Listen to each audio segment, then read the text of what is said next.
Namaskar children. In the previous chapter we have studied about various types of forces, non-contact forces as well as contact forces. Under the category of contact forces we have studied about frictional force. In this chapter we will try to know more about frictional force, various types of frictional forces as well as factors on which it depends. What are the advantages and disadvantages of this force, and whether is it possible to increase or decrease frictional force. Children, we experience friction in many of our activities in daily life. So let us start the chapter with the help of some of the examples. For example, when we roll a ball on the ground, gradually it slows, or we can say after moving or after traveling some of the distance it stops. Or if we stop pedaling a bicycle, it gradually slows down and comes to a stop position. What is the reason of these two? Means which force stops a rolling ball as well as which force helps to stop the bicycle or slows down bicycle. In both the cases our answer is same, that is due to friction. It means friction is a force that slows down moving objects or prevents stationary objects from moving. Or we can define force of friction is the force which opposes the motion of an object over a surface.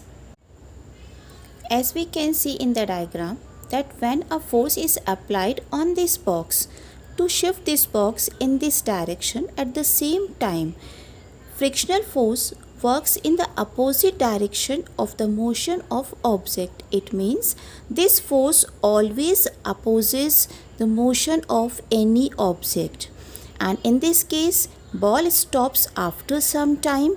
After moving up to a distance it stops due to friction.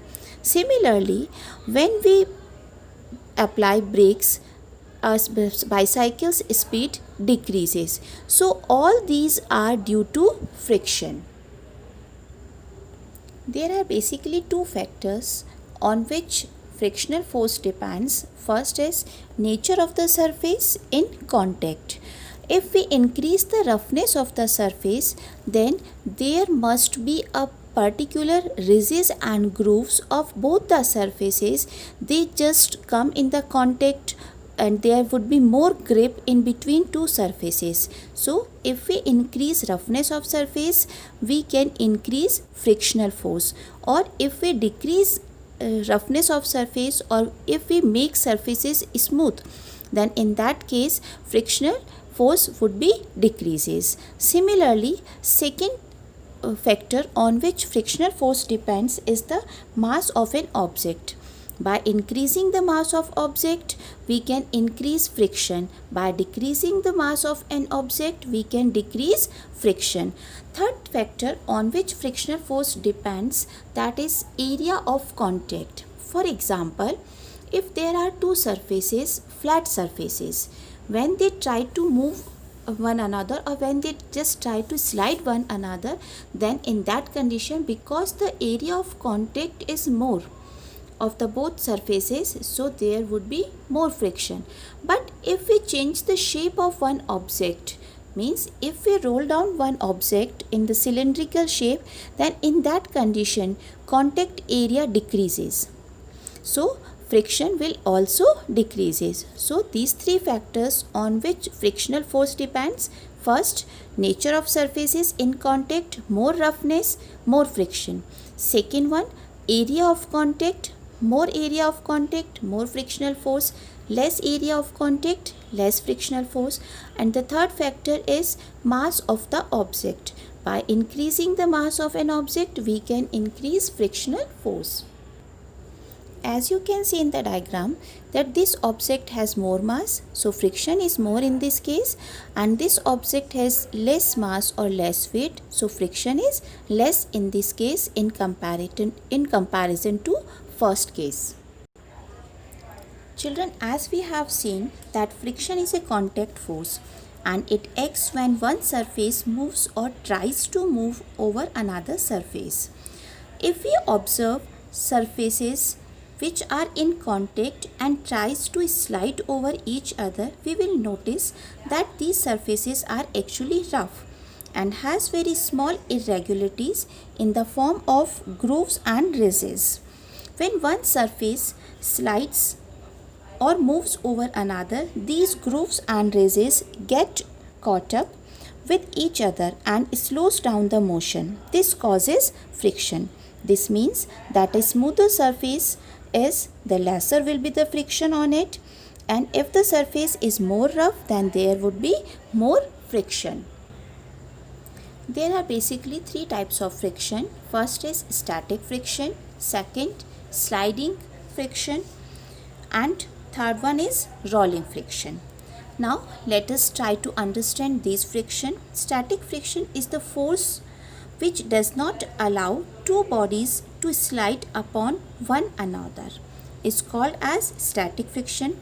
It is actually a self-adjusting force that is only as much is called into play as is necessary to prevent the motion. It means it always opposes motion. It always opposes change of state of any object. If any object is in stationary position, it will be remain in stationary position unless external force is not applied, and that amount of force which is required to move any object is called as static friction. Second type of friction is dynamic friction. Friction experienced by a body when it is in motion, and dynamic friction is also known as sliding friction. Means almost these two types of friction are similar, because frictional sliding force experienced by a body when it slides over another, and dynamic friction is experienced by a body when it is tried to move over another surface. Third type of friction is rolling friction. It is experienced by a body, or it is an amount of force when one object tries to roll over another body or another surface, is called as rolling friction.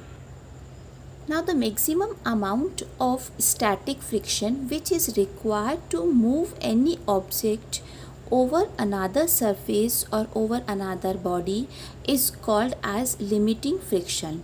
Unless this amount of force is not applied on an object, it will not start moving. Means there we are not able to observe any kind of movement. This is the maximum amount of friction which is required to move any object. So if we compare all these frictions, then in that case limiting friction having maximum value, whereas static friction always comes in between, means its amount is less than limiting friction, whereas rolling friction is always minimum.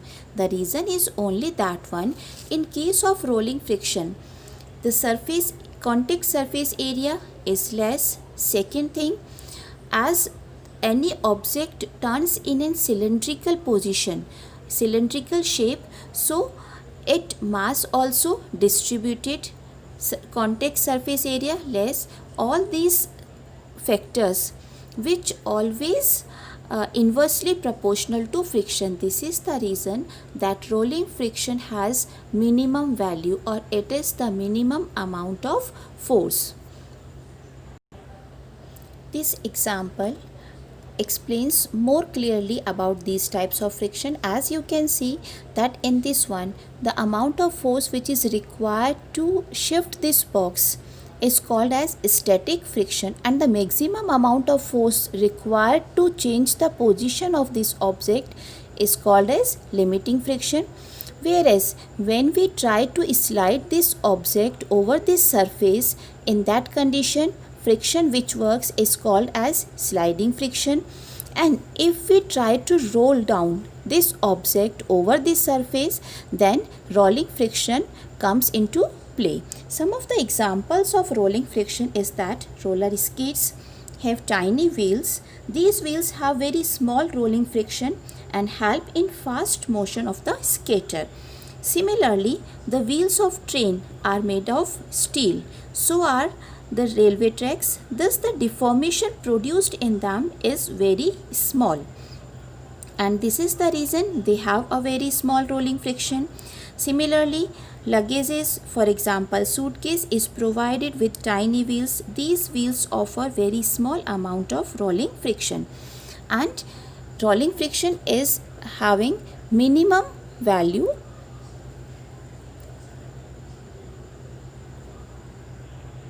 So children, today we have learnt about various types of frictions and factors on which it depends.